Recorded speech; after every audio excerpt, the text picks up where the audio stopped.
I'm Peter. Welcome to Tarot with Bonnie and Peter, where we take the mystery out of the tarot and help you bring this ancient practice into everyday life. In this podcast, we'll talk about life, tarot, and everything in between. So grab your tarot deck, get comfortable, and start your journey to tarot with Bonnie and Peter. Hi, everyone. I'm Peter, and welcome to Tarot with Bonnie and Peter as we continue our dinner journey. So that's our journey, having a dinner with the majors. I think we're halfway through the deck, maybe more so.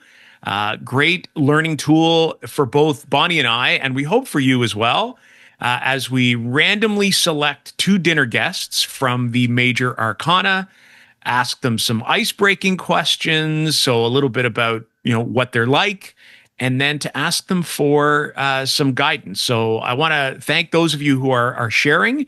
I got a comment from one listener last week who was quite enjoying it and particularly enjoys the insightful questions at the end. So, just a shout out to you. You know who you are. And, thank you for your feedback. We really do appreciate it. How are you, Bonnie? Yeah, I'm good. I'm excited. This series has been really stretching me. And after we record an episode, I go back and I'm like, oh, why did I say that? And I start to second guess, but then I think, okay, Bonnie, this is life. Like we're doing this real time. We're coming up with these suggestions on the fly. And this is who we are. Like this is Bonnie and Peter in the raw. Well, and I wanted to mention as well. So somebody had commented on a past episode. And I think the comment was something like, oh, Peter, it was right there in front of you. And it was while I was doing the tower, which would have been the previous episode. And I talked about the job that they would do and being in construction. And their comment, which I thought was brilliant, was it should have been deconstruction. Of like, of course it should have been, but that like just demolition, right? It just didn't come to mind. The first thing that came to mind was the visual of a tower and a tower being built.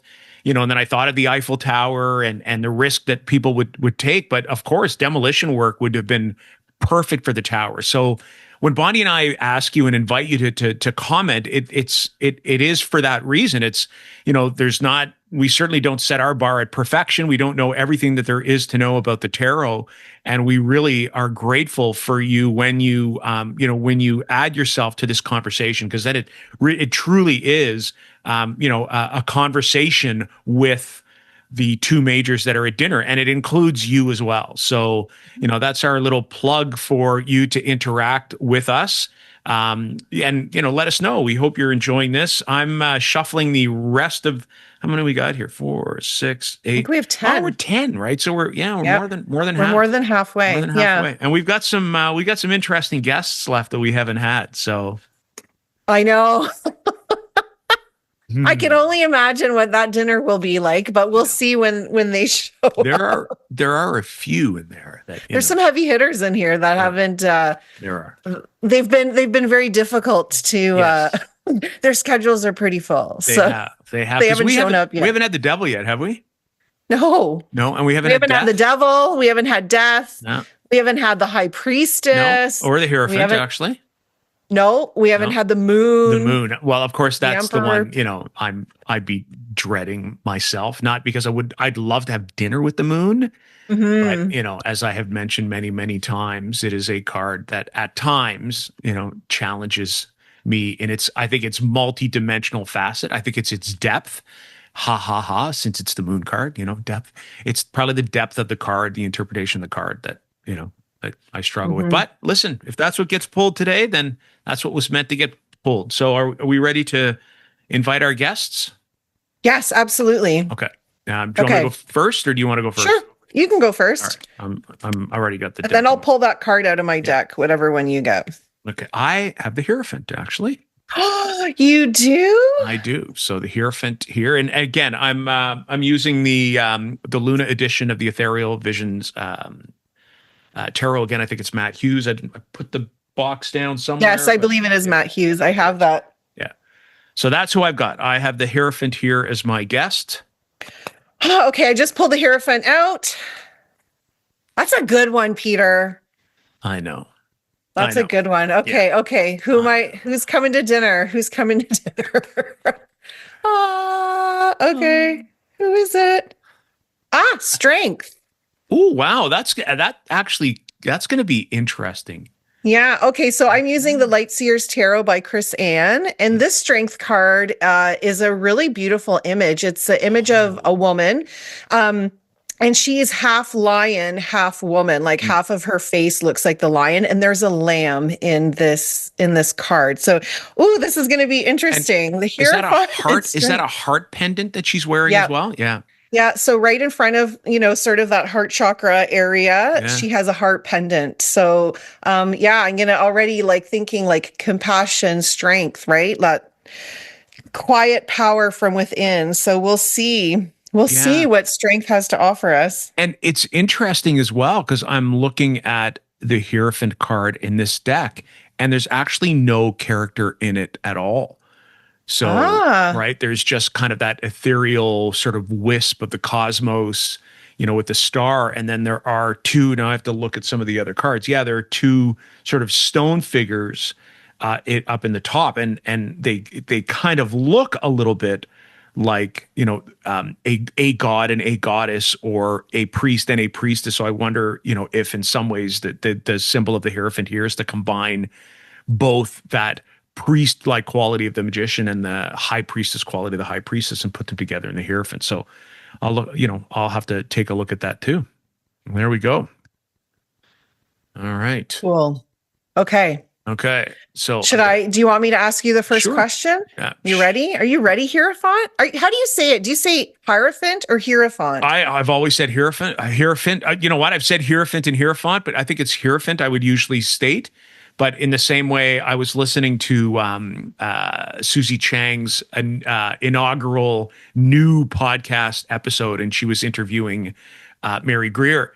So two people we've had on our podcast, and they were talking about the pronunciation of tarot, because Susie Chang calls it the tarot, and Mary Greer calls it the tarot.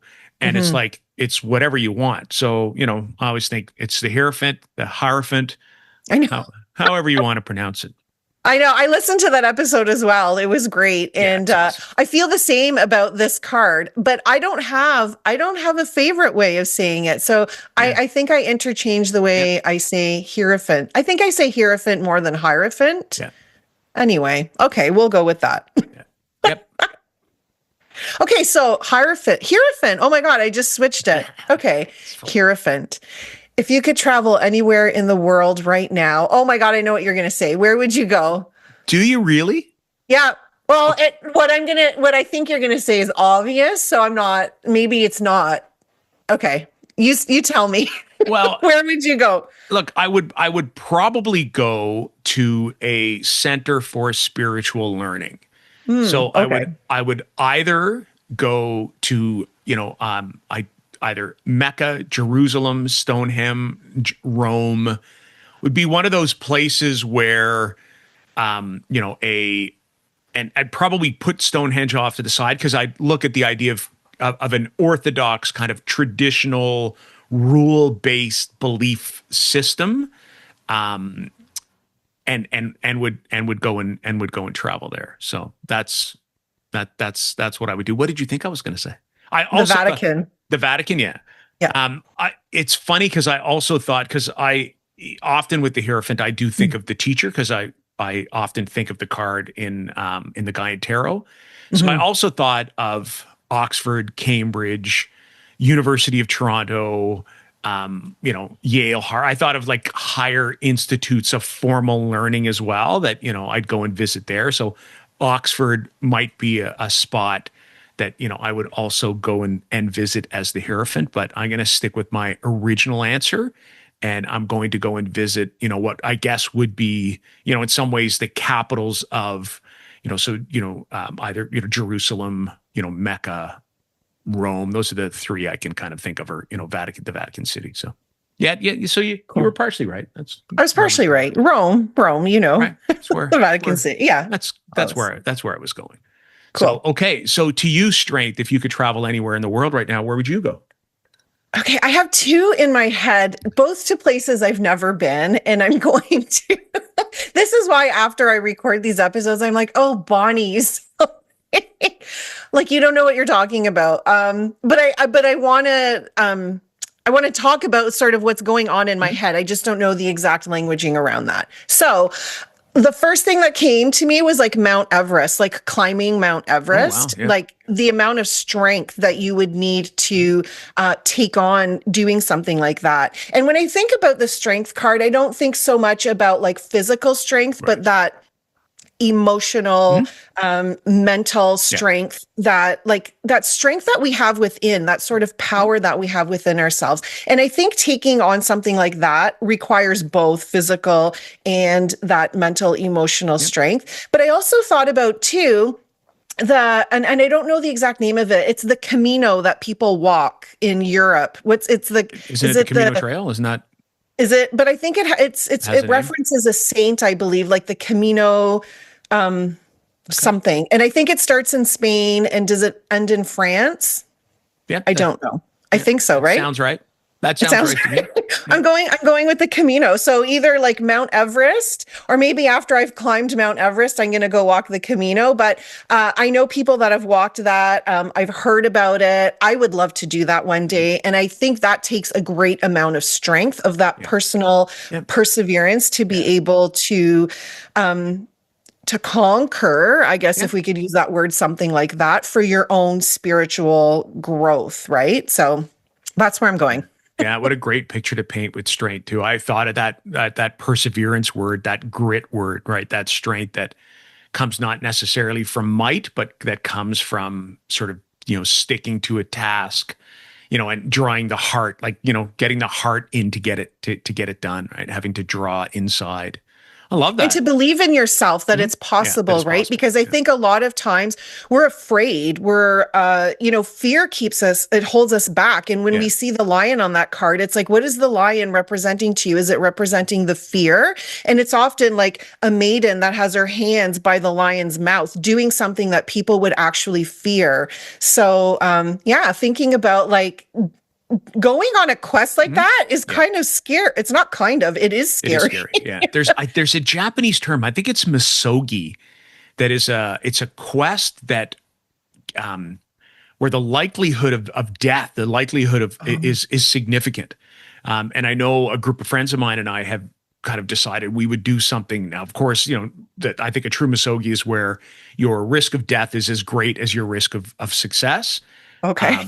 Whereas, it was an inspiration for us to be like, okay, well, let's try and do something that is physically demanding, that kind of goes beyond what we would do, what we would normally do. So I think I probably mentioned it on the podcast that last year, a little around May, just after we launched the podcast, we did a 122 kilometer ride, so which is about 75 miles or so in a day, from four guys who, although we cycle, we don't do that kind of distance cycling.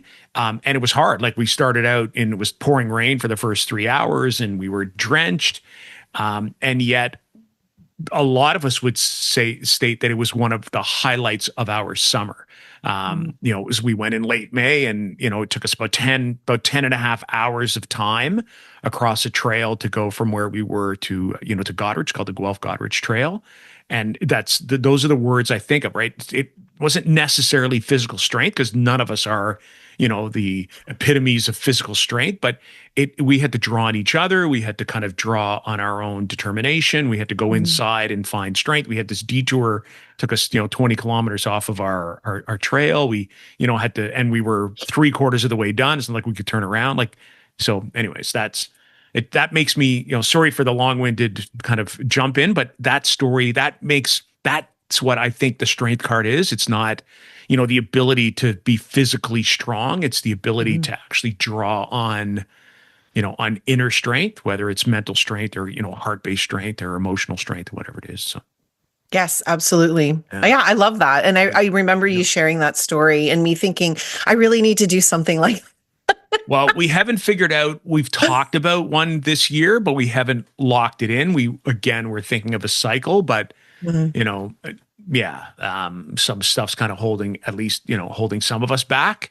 But anyways, we'll see if we do something again. Obviously, it'll be a strength-based moment this time. Maybe I'll even bring the strength card and put it in my pack with me as inspiration, as you know I've been doing. Yeah. Anyways, you ready for your next question? Strength. Yes, I'm ready. Okay. Yeah. So, strength. Do you have a favorite book or movie that you would recommend to everyone? Okay, strength. Favorite book or movie. Okay. Yes, actually, it is a book that turned into a movie. So I'm hitting both of those. Oh, but the author, come on, Bonnie, you always do this. You can't remember the name of the author.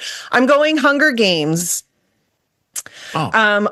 I am recommending, or my favorite book or movie that I would recommend would be The Hunger Games. And for so many reasons, I think I had to pat myself on the back for this.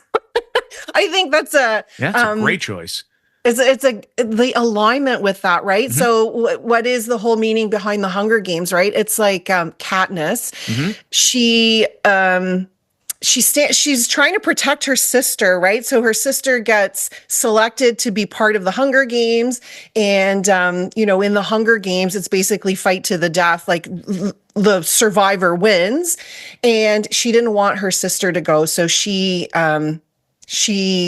volunteered herself to replace her sister. And Katniss really is the epitome of that quiet strength and believing in herself, because she knew, she's like, I can do this. She did have that strength and that will, but also the compassion for her fellow mates that she didn't want, obviously to kill, right? Like it's a tough, like, I'm surprised myself that I read that book, because reading things like that is really tough on my nervous system, because I can sense what people are going through in those times. But it was such a story of strength and resilience, but compassion. And I think that a lot of the themes in that book and in the movie, I think the movie did a great job too, with how it related to the book. So yeah, I'm going Hunger Games. I'm going Katniss is the epitome of strength for what I would recommend. Yeah, and I, like you, I can, Katniss Everdeen, Peeta, I can think of the characters. I can think of Snow. For the life of me, can't think. And I read the books before I saw the movie, and for the life of me, cannot think of the author. So help us out. Yeah. That's a great, what a perfect epitome of strength. Love that choice. Love that choice. Yeah. Great. Thank you. Okay, I did a good one. Okay. All good. Hierophant, oh my God, I can think of so many. They're like flooding in for me right now for you. Do you have a favorite book or movie that you could recommend? No question. So Higher Institute of Learning, Orthodox Learning, a little bit out of the box, teaching. I'm absolutely going Dead Poets Society. I knew it. Yeah, it's also one of my favorite movies of all time. I think Robin Williams is absolute genius in that movie. There was a time during my teaching career, actually, where I would watch the movie, late August or so, almost as that, that inspiration to try and be that inspirational figure, that person who would connect. So I just think that the movie itself personifies the idea of conformity, because, I don't know if the school is named, but they're at what appears to be an Ivy League type school. I'm sure it is. I'm sure somewhere it's named. And again, somebody, kind of help us out. But it's like, the character that they, grow so fond of and refer to as, oh, Captain, my Captain, he has a almost mystical knowledge that he is trying to impart on the students. And he acts as that bridge between their sort of youthful curiosity and this knowledge of life that he wants to impart on them. And that bridge, to understanding mystery is one of the really key components of the Hierophant. So I thought of that. He definitely is, he teaches literature, and he, the curriculum follows a very structured and orthodox, pathway. And yet the very first thing that he does as they open up the rhyme and meter of poetry or whatever it is he has them tear pages out of the book. So, I always think it has that that sense of awakening knowledge, which is a good part of the Hierophant, but it also has that element of orthodoxy and conformity that, in this case, Robin Williams' character and the students themselves push against, but, that is also part of the Hierophant. So yeah, you knew I was going down that path. There were others I probably could have, gone down as well. But what were some of the others that you were thinking of? I'm curious. One is funny, not so much. I'll give you two because I thought of two.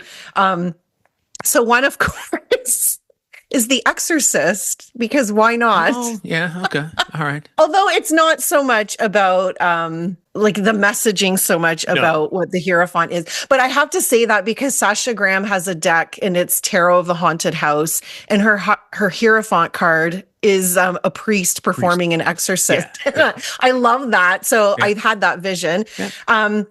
But the movie too that I was thinking about is Footloose, because oh, right, of course. Yeah. Funny, right? Yeah. Like, you don't think about that, but it's about like questioning rules and authority and tradition, right? Like I think oh my God, and I have to go back, like I got to go back and rewatch all these movies and read these books that we were talking about, because I think in Footloose, like music and dancing were banned or something, right? And then Kevin Bacon is new in town and he's like, what's the deal with no dancing, kind of. And so he's kind of pushing those boundaries to be like questioning, like, why is this banned? Why can't we dance? So, and that whole theme of the Hierophant is like questioning your beliefs, like, And it's okay if you continue to believe what you believe, but it gives you an opportunity to be like, okay, I've thought this way my whole life. Was I just brought up this way? Is it because of something that I've, that's been tradition? Like now I'm at this point where I can start to get answers and to find mentors, or, so that also popped into my head. So yeah, I love how you put that too, right? That the Hierophant represents the questioning of your belief system. And even though you question it, you can still stay down that path. We kind of think, we question something and then we go down a different path. And it doesn't have to be how we do things. We can continue going down that path. We can take a different path, or we can actually add to the path that we're going down, and we can change it and adjust it. And the Hierophant is all those things, right? It's all those things. Yeah. Yeah. So that would be, that's actually a really, that's a really good choice as well. Footloose. Awesome. Yeah, but Dead Poets Society too, there's so much in there, right? Like, and that's the thing with tarot and with people listening, like one card can represent so many different things. Right. And I think by having these conversations, it's about what's coming to you in the moment, right? Like we're using this tool to open up our intuition. And sometimes when we're reading for ourselves or we're reading for other people, not every single interpretation about that card comes into play in that moment. That's so, yeah, and that's why we all sort of have our, it's a language. We're learning to speak a different language, and we all have our own little accents. Well, you're right. And were we to record this episode, a month or 2 months from now, there's a good chance that in some of the answers that they would be quite different for a variety of reasons. One is we might not remember what we had said. We understand the concept and the container that the card sits in, but we might not remember the specific answers. So we draw something else that sort of sits inside that container. The other thing is 2 or 3 or 4 months from now, we've had different life experiences that we have also attached to the cards, including a movie or a book that we might have read that we hadn't even, heard of, or we hadn't experienced in the past. So, keep that in mind, that when people talk about it, and I always think the great tarot scholars, the Mary Greers and the Rachel Pollacks, of the world, who talk about the tarot as a living kind of breathing system and ever-changing system. This is why. It's because you attach your life experience. And actually, one of the things I really appreciate about Susie Chang's new podcast is that she's doing that with cards. I think she's done the Ace of Wands and the Two of Wands, where she's talking about, well, what does that mean for you? How do you incorporate it into real life? And, this is what we're trying to do in a structured format, so the Hierophant kind of way, we've got a bit of an orthodoxy around the questions we ask. And, so the Hierophant would be very much at ease here. They'd be, wow, look at this. I'm guest number 13 or 14. I like the structure that you've put in place. So anyways. Exactly. Okay. I don't remember whose turn it is, I but I'll think ask you're, you. yeah, I think you're asking me. Yeah, I'm asking you now. Okay. So Hierophant.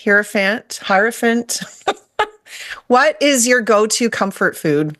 So again, because I like I'm going to go based on the structured side of the Hierophant, and my comfort food is going to be any menu fixe. So that's any place where Oh. I'm going to go where they're going to make that the dinner is structured for me. So whether it's a tasting menu, so Mm. I'm going and it's like, okay, this is what you're having. These are your 3 courses. These are your 5 courses. And we're just going to lay them out for you. So there's already a structure. The chef who's cooking has a belief in what they think my comfort is going to be, and I'm kind of allowing them to make that decision for me. So that's my comfort food as the Hierophant. I mean, I if I was going to choose as Peter slash the Hierophant, then I'm going for the 9 course Oh, tasting yes. menu with wine pairing, just Well, handing over, yeah, you gotta have wine. handing control over. I I just, mean, if we think about the Hierophant as a priest, they have of wine, so course, you're allowed. of Not that course. that's the only way to look at the Hierophant, but yeah, I'm saying for sure. Well, and wine would have often been an offering in many kinds of spiritual traditions, right? There would have been that offering to the earth through the grape, and through the vines, obviously through Christianity and its recognition with the blood of Christ, but there would have been, that concept of providing offerings to Dionysus, so all of the things, or Bacchus, all of the gods that would have been associated to the inebriation of the wine, like all of that kind of stuff, right? So of course, a belief system is going to have wine attached to it. So there you go. So a menu fix, but for me, it's going to be several courses with wine. I love it. Strength. What about you? What is your go-to comfort food? Uh, I I'm know. curious I'm because like, I think this is a hard one. So yeah, I was gonna go like full on carnivore, but I'm going opposite. I'm going like a power bowl, like a Buddha bowl or something. You ooh, know, when yeah. you order a bowl and it's filled with like quinoa and wild rice and avocado and chickpeas and sprouts and like a tahini citrus dressing, and seeds, like something that's like super powerful but delicious, right? Like it doesn't just because it's, healthy doesn't mean it can't be like my favorite foods are like super healthy and delicious, Mm. right? So I'm thinking like like that type of Buddha bowl, power bowl. It's going to give me lots of energy, but I'm going to feel good after I eat that, not like heavy, right? Like sometimes we think about protein and we eat protein, but then we feel heavy Right. after. This is like that like lightness, but power that you feel when you have that. So Okay. now I'm craving one. I wish I had a personal chef that could just, whip Don't that up for me. Don't we all? Don't we Yes. all? And see, now with your answer, now of course I thought right away. I thought protein shake, right? So I thought the Okay. idea of Yep. getting nutrient, particularly when you think about strength. I always think about something that's building muscle, and protein is kind of critical to that. But you're right, something that's a little bit softer and has some good taste. And I live on protein shakes in the morning. Most of my mornings Me are too. a good homemade protein shake. So all right. Yep. That was great. I would have been stuck. Oh, So really? yeah, I would have been stuck. So that was a good answer. And then of course then it triggered an answer in me. So Right. For the okay. for the protein shake. Yes. All Gotcha. right, Strength. I think I'm asking you your next Okay. question. If you could Yep. try any job for just one day, what would that job be? I'm going safari tour guide, like in Africa, right? Like I'm gonna be a tour guide in the like in the safari. I'm gonna like animals, they just live intuitively, Mhm. naturally, right? We're so far removed from sort of the animal kingdom, right? Or like nature. And again, part of and I think when people talk about going on safari, I'm frightened. I'm like, ooh. what would happen to me, like, Yeah. if I were to go on something like that. But the strength that it would possess to be able to do that and to see animals in the wild and how they're living. So I'm gonna go tour guide in the safari. All right. Yeah, that's great. And you know, of course, the image of the lion too, right? Yeah. It's associated with strength. I like that. I like that. Yeah, because All I right. think they have to be brave if you want to do that job. Yeah. There's a level of, right. You don't know what's going out or going on in there, and also it's so much about compassion for the animals, right, and showing people how to preserve nature and their habitat. So I think there is a lot of compassion attached to that. At least I hope so. So, Yeah. okay, Hierophant, Yeah. if you could try a job for a day, what would it be? This is I think this is maybe the hardest question, you know, that's there. Look, I'd be a scribe actually. Okay. Right. If I was a hierophant, it'd be an old school job.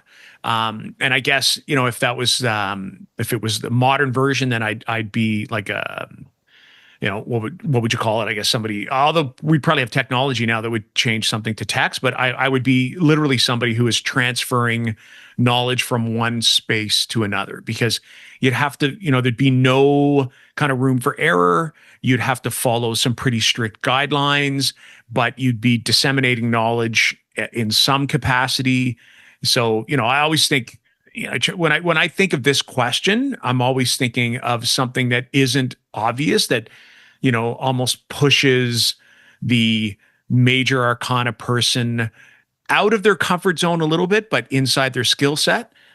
So I think a scribe would probably be beneath our hierophant, but the skills would transfer nicely, and Mhm. the job of scribe falls into the hierophant box. So I would be a scribe. That's what I would do.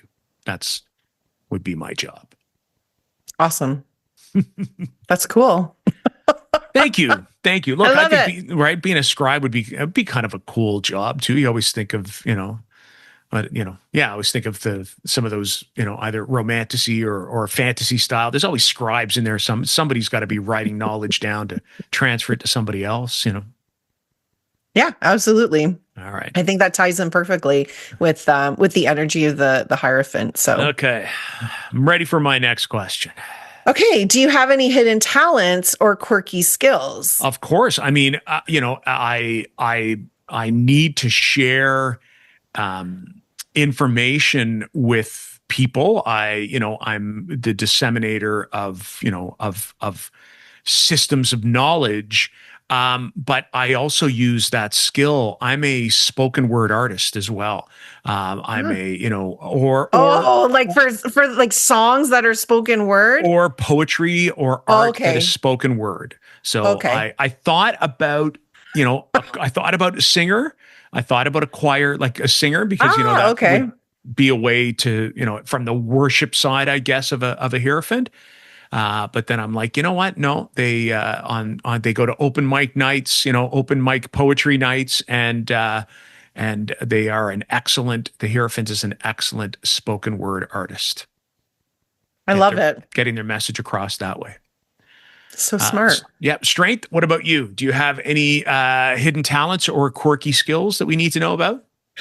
Well, I was going to go for the obvious and say lion tamer, but Very good. what also popped into my head was so my hidden talent is that as the strength card, being a yoga teacher and teaching the lion's breath, which is a very interesting and energizing breath to do during yoga. So my hidden talent is guiding people to do the lion's breath, because that's one breath that, for me personally, not speaking as a strength card, I don't like doing that breath, because like I get in my head, are people looking at, right? Because we're sticking your tongue out and you're like, ah, right? And it's like this, and I'm like, oh no, I don't want people to see me do that. So I'm afraid of being judged. So, but as the strength card, that's what I'm really good at doing, is guiding people through that.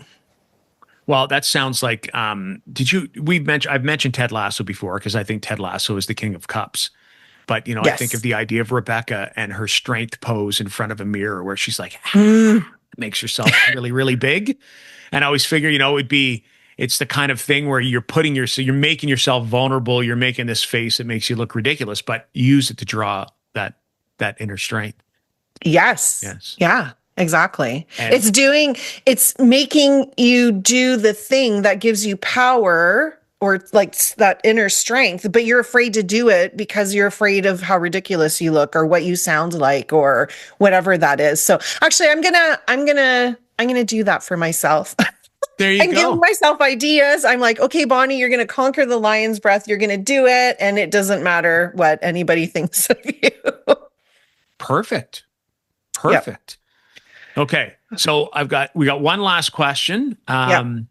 And I guess, thinking about what song or artist that you've been listening to lately, and of course, a song or artist that, will be added to the podcast Oh, playlist. yes. Okay. I love this song. I think it goes well with the strength card. Okay. Unstoppable by Sia. Oh, yeah. Yeah. Great choice. Great Woo, choice. yeah. Okay. I got to go listen to that after we're done recording.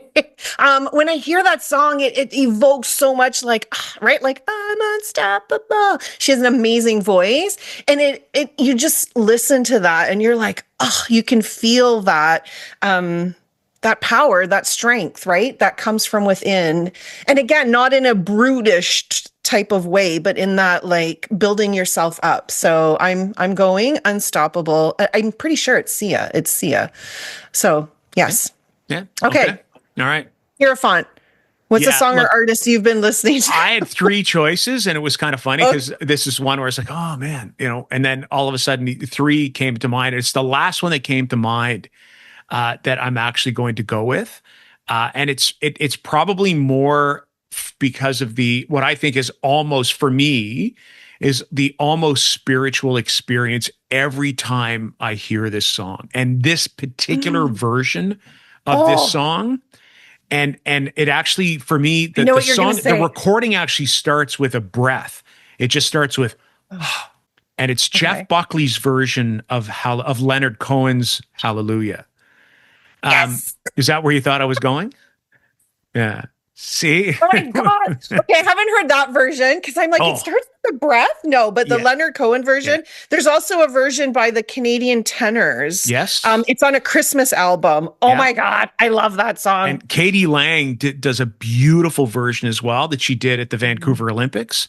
But the Jeff Buckley version, there is, and the song itself is almost mythical in its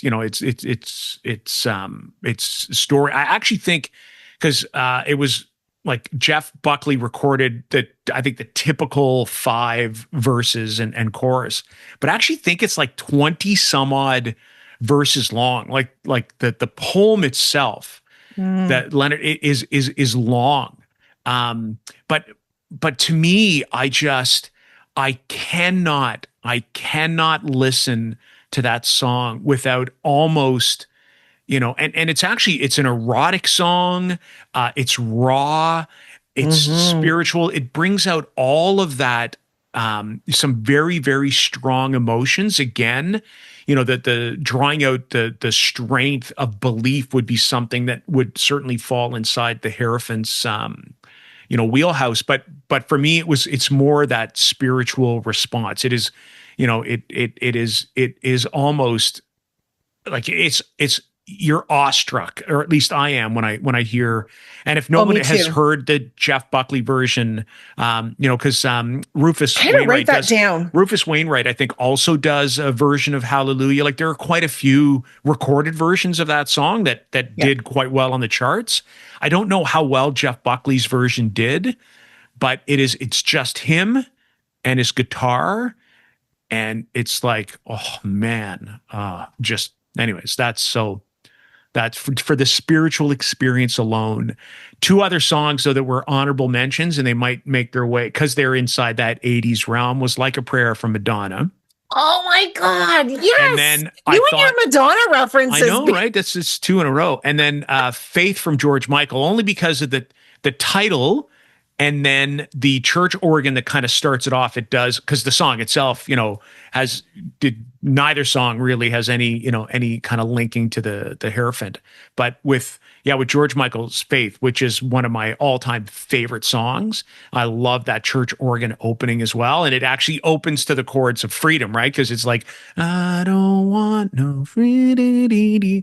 And then you kick right into that raw guitar and Faith, and probably, him and Freddie Mercury would probably be two of the best singers of the 80s ever. Anyways, so I might have just said them so that I could add them to the playlist. Who knows? And how about adding Freedom by George Michael to the play? Hello. Oh, there you that's go. that's one of my all-time favorite songs. So you've mentioned like Hallelujah. Like when I hear that, it does. It's like a mystical experience that I'm having. Yeah. I love that song so much. Well, and part of it is probably because I think I mentioned before, I lived for a couple of years overseas, and then COVID kind of shortened our stay, and I didn't renew my contract. We came home, but part of the reason I came home was my mom was dying as well. My mom had Lewy body dementia, and didn't. But we would meet via Zoom. So she was staying in a home here, and her staff were amazing. And one of the, she was non-communicative, but, we get 15 minutes or so on Zoom. And some of the things, and of course, because of her dementia, she wouldn't sit still. So she was basically like an Energizer bunny. I would often, I'd get tours of everything from the walls to upside her nostrils to, didn't matter wherever the camera was going. But one of the things that would cause her to calm, and sometimes the staff would actually ask me to do it, is if I sat at the keyboards and played Hallelujah on the keys. And my mom, right. So, it's heart-wrenching a little bit to think about it, but I would just sit down and I would do, just a verse and chorus, or two verses and a chorus. And they had said at the other end, and my mom was close to here, and I was in Belgium. So even with 6 hours of time difference, I always think, it was that, it's almost that spiritual connection again, right? And so staff would be like, look, Peter, can you play that? Like, and then it would just calm her down. So, music is like a gateway to the soul, right? Like there's so much healing with music. Like it takes you to a different dimension. So that's such a beautiful story, Peter. And I'm sorry about, thank you. Thank you. But, it was, but again, right? Like just to me, that power of that particular song was one of the reasons why. And I kind of forgot about that until I took a glimpse of, because the keyboard I would have played is the one that's kind of sitting, in the background, the one on the bottom. And, I was like, oh yeah, right. I can remember sitting down and performing that. So there you go. Beautiful. Thank you. Little glimpse into our personal lives. We're nothing if not vulnerable and authentic, right? Yes, that's true. Okay, so now we got to get some insight from our guests. Yes. No, Strength, may I ask you our first question? Yes. So, what is blocking or challenging me right now? Okay.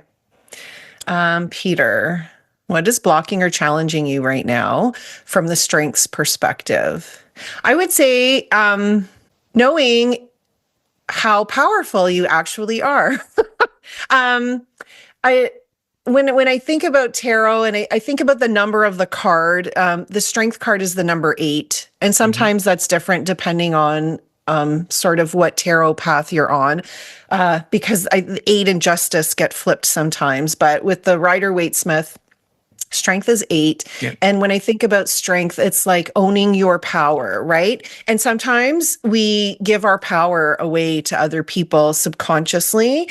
And so in that respect, if something is challenging you, knowing that you like rising and standing in your power is really important right now. And knowing that you don't have to do it like with this brute strength. And sometimes we think we need this physical strength in order to do things, but how can you go within and find the compassionate part of ourselves, right?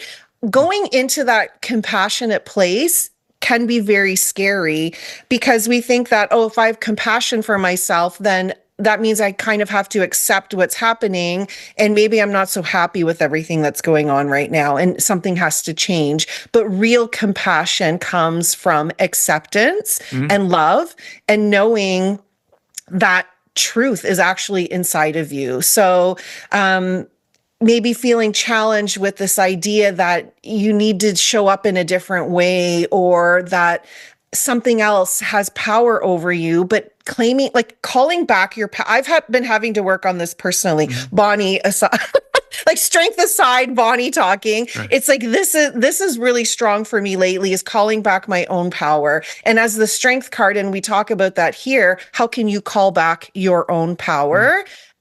So that you don't feel that it's in the hands of other people. Other people, right. So it sounds like in some ways it's like, I am here, I'm in this space, own it, right? Take up space. Right, exactly. As opposed to, if I'm hearing this right, for my own, as opposed to, looking, handing my control over, handing my strength over to others in some ways, saying, well, my fate is in someone else's hands, as opposed to saying, right? I'm going to be happy. I'm going to be content with where I am right now, and I'm going to own the strength that I have inside this moment, like in what I call in the right here, right now, in this time and in this space. Yeah, and coming from it through the lens of compassion and love for the self, right? Not in a I have to change myself because I'm not good enough type thing. Right. Also, with strength is healing. A lot of times when I think about that, it's a card of healing, and healing really comes through from compassion, love, how we see ourselves, right? So how can you look at yourself as this beacon of love and compassion and strength, right? Just you, exactly as you are. Yeah, I love that, because that idea of compassion, love, strength, we often don't associate that with the leadership that exists inside the strength card. And I always think, some of the things that are, not to get too political, but I think some of the things that are lacking in our world right now is leadership that actually shows compassion, is leadership that actually shows emotion, that shows, I don't want to use the word soft side, because it's not soft. It is strong. It's difficult. It's hard. Yeah. Yeah, because is an element of vulnerability, that's there, even to be supporting people in moments, and supporting people in moments of their own grief or their own sorrow or their own, their own challenges, is to be able to step up and be, you know what, I'm strong enough to, to be able to come in and to be able to show compassion, to show up as myself, but also to express compassion for you. So thank you. Thank you for And that. quite often we think about strength as like having power over other people, right? Yeah. And if you're talking about leadership and what's going on in the world right now, it's this whole power struggle. It's like, no, I'm the best. I'm making the rules. You listen to me. If you don't like it, get out. And how's that working out right now, right? Like when we try to lead from this place of like bravado and like, oh yeah, like beat my chest, that doesn't come across like that just, is not a really great way to lead. Yeah. And I think a real leader shows compassion. Yeah. And this is where, and I think, I think the strength card is so well named. Like in some decks it's called fortitude, which I also think is a great choice, because I think if it was strength in the way you just described, it would be called might, right? That's a very different thing to be. I'm going to, whether it's personal or whether it's external, to take over control with power requires might, whereas to control or to lead, with power, but also with compassion and with empathy, and with love, that is strength. So anyways, there's our sidebar, but all of those things that sit inside, inside the strength card. So, and then that discussion of, of blocking or challenging right now. So thank you for that. Thank you for that. You're welcome. Okay, so Hierophant. What is blocking or challenging me right now? Okay, so from the Hierophant's perspective, the Hierophant is about that idea of, of tradition, but that idea of seeking knowledge, of doing so. I always think of the word orthodoxy, but there is a spiritual element, a significant spiritual element to the Hierophant. when we talk about the Hierophant, we forget that spirituality or divinity, or call it what you want, is all around us. And I think what the Hierophant, when the Hierophant talks about the idea of, what's blocking or challenging, it's seeing the divinity in the simple things around us. And so it's seeing divinity in the mundane.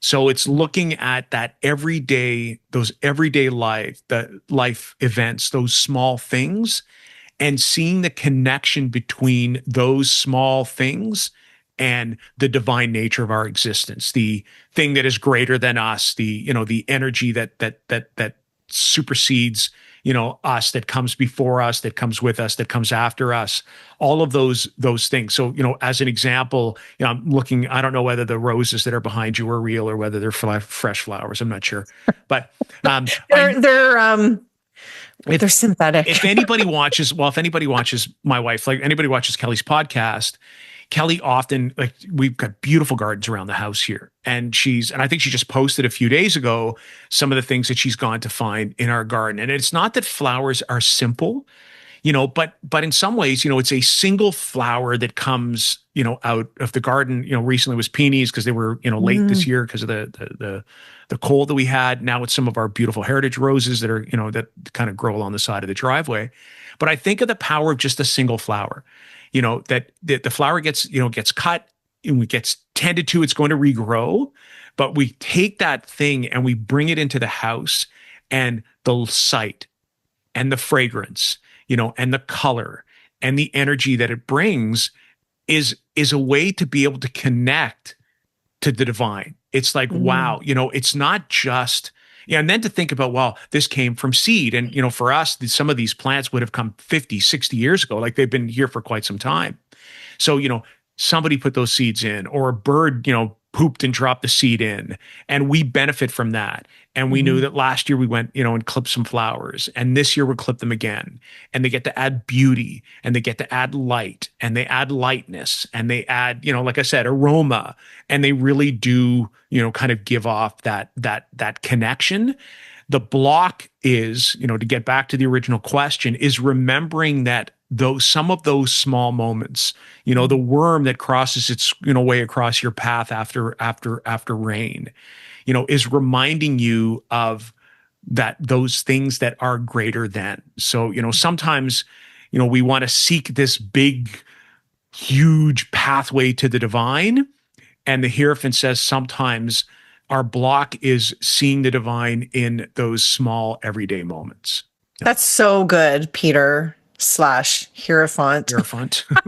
Hierophant. It's so true, right? We think about the spirituality as this like huge mountain that we have to climb, Totally, right? And one day I'll get there.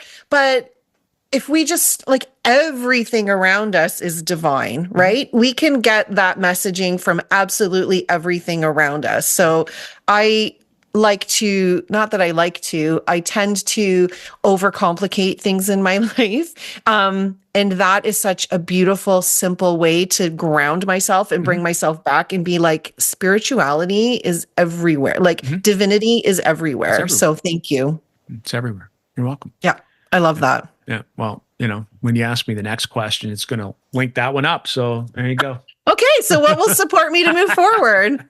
So it's, again, looking at the structured and orthodox side of the Hierophant, it's setting up those small, consistent rituals that allow you to connect with spirituality. And in some ways it might be connected to gratitude. And I think I've mentioned The Glory in the Highest by Rob Bresney in the past. I don't know if I've mentioned it here or not. If I haven't, by all means, go and take a look at that. It's Rob Bresney is an astrologer, but also kind of a philosopher, still active online, has this 2 or 3 page essay that's called Glory in the Highest, that is literally statements of gratitude of all the small things that we don't even think about.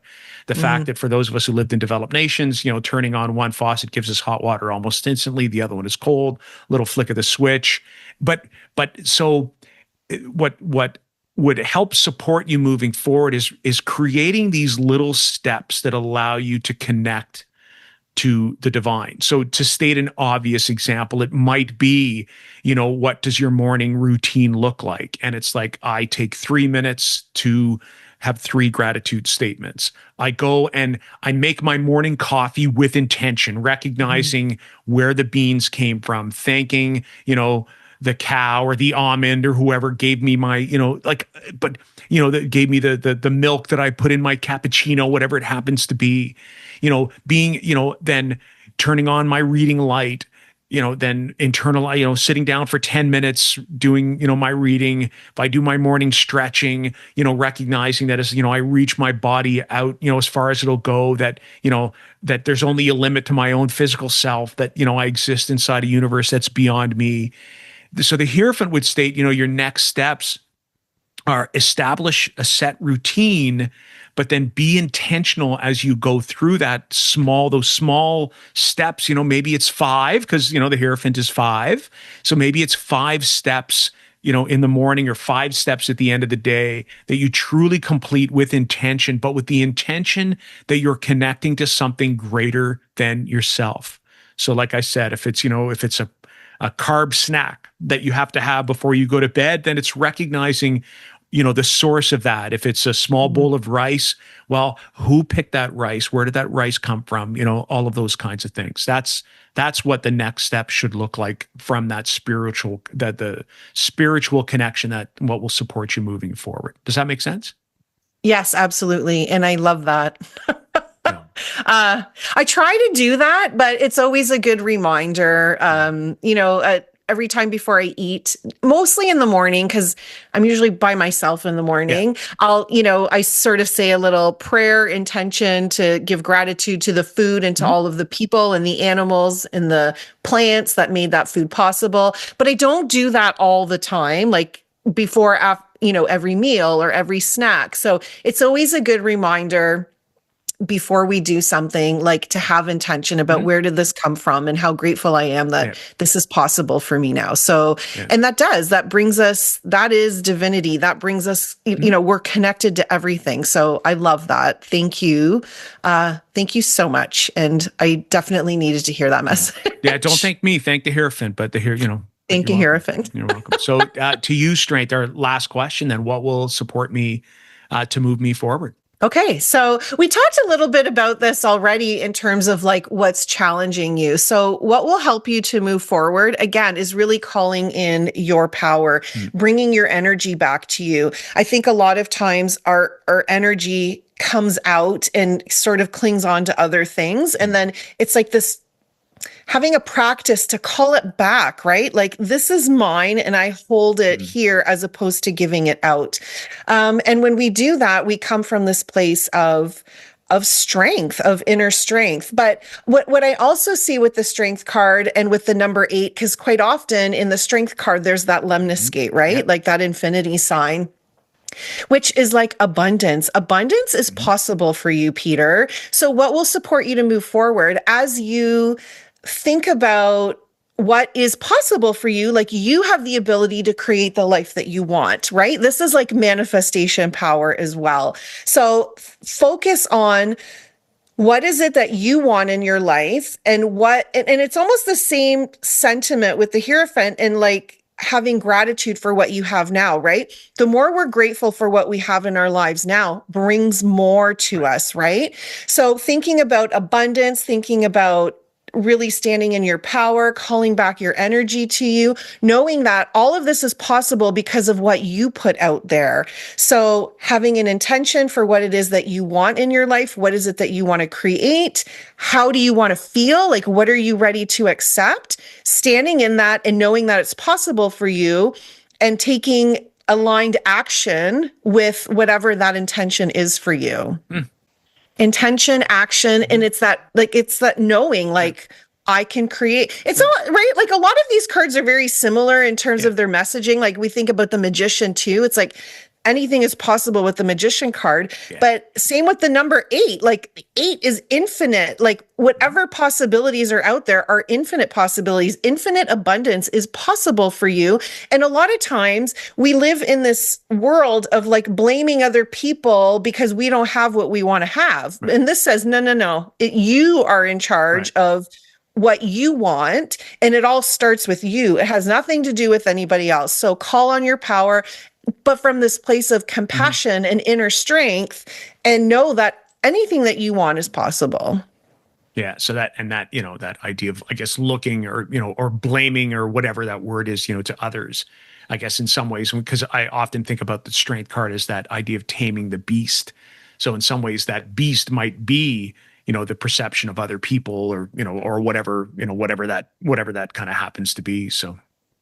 Right. And if we look at it from that perspective too, right? It's almost like that, the beast within, right? Like maybe we have rage or we have some anger, right? And feeling like, oh, that's wrong to have that, but it's not. That's still part of our power. So it's okay to recognize that and to welcome that. That's part of us, right? So how can we welcome all of the feelings that we have inside and know that we can love all the parts of us? We can have compassion for all of the parts of us and not make any part wrong, right? Including that. And we only grow stronger from that perspective, as opposed to being like, well, this part of me is good, right? Like the compassionate, but the animal lion part of me is not good and it's not welcome. What if we brought that all together? Because that's what makes us human.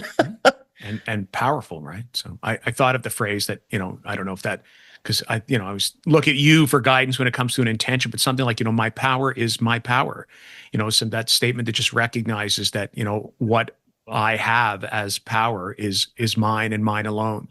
And, by owning it, by stating it's mine, I'm less likely to give it to other people, or I'm less likely to, to expect other people to, to help me navigate my power as well. So I love that. We had guests today that talked about, we had orthodoxy and conformity. We had strength, power, compassion, love, beliefs. Oh my goodness.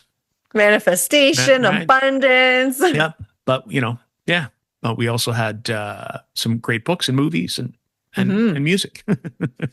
Yes, that's going to be a great playlist, Peter. Yes, yeah, it totally is. I'm excited. I'll wait until we're done. So it'll be at least 22, but if there's some honorable mentions in there, it'll be a couple of hours of major arcana influenced music. So I love it. I'm so excited for that. Me too. Awesome.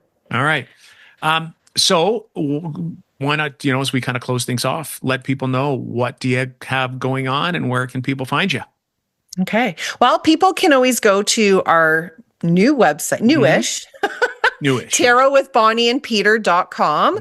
There you can find all the episodes to our podcast. You can learn a little bit about me. You can learn a little bit about Peter. And you can also go to my website, which is breathewithbonnie.com. If you sign up for my newsletter, I'll keep you updated with any workshops or classes that I have coming up. I also have a mentorship program where I help people who are curious about the tarot learn the structure of the tarot and sort of discover yourself as you go through this mentorship program through the lens of tarot and develop your own language with that. So if you're interested in that, contact me. I'd be happy to discuss more with you. But yeah. That's what's going on for me. How about you, Peter? Where can people find you? What do you have going on? Well, that's fantastic. So your offerings sound amazing. So people should go and check them out. For me, same, right? tarotwithbonnieandpeter.com or peterwhitetarot.com. The big thing I'm working on right now is my Cards of the Zodiac series. So Cards of Cancer already done. We're about halfway through Cancer season right now, but nonetheless, if you're looking for a way to be able to connect the astrological energy with the cards that are specific to each sign of the zodiac, then this is a perfect webinar for you. Cards of Leo is coming up live on July the 12th. That's my time, 2 p.m. But of course, that's a good week ahead of Leo season. So I always try and have the live class ahead of the season. So those people who want to attend live can. But, for those of you that just, either can't or prefer to listen to the recording, then the recording will be available. So keep your eye out for that. Some great feedback already from from the students who are the people who have attended live, as well as those who have listened to the recording. So if that's, if you find yourself interested in both the tarot and astrology and how to marry the two of them in a practical kind of hands-on way, then that's what I'm going to focus on. That would be the webinar for you. So yeah, go in and check it out either through the link at our website at tarotwithbonnieandpeter.com or head on over to my website at peterwhitetarot.com. Yeah. That sounds amazing, Peter. Yeah. And with that, I guess that is it. So, we want to say a big thank you to those of you who are, joining us at the dinner table. You increase the number of guests that we have from 4 to however many. Today, we got a chance to chat with Strength and the Hierophant. And we're very grateful for you for joining us here. Please, if you found this to be enjoyable, insightful, a learning experience, comical, whatever it was that, whatever emotion that you drew from this, then please, by all means, share it with someone you think will enjoy it. Comment on it. Follow us or subscribe if you haven't done so. Yeah. And I don't know, Bonnie, I'll let you, do you want to wish everybody a goodbye? And I'll leave that to you. Yes, thank you so much for joining us. Peter and I love doing this, and we're so grateful that for tuning in, listening, watching, and sharing. So we look forward to seeing you next time and seeing who shows up for dinner. So have a great day. Bye, everyone.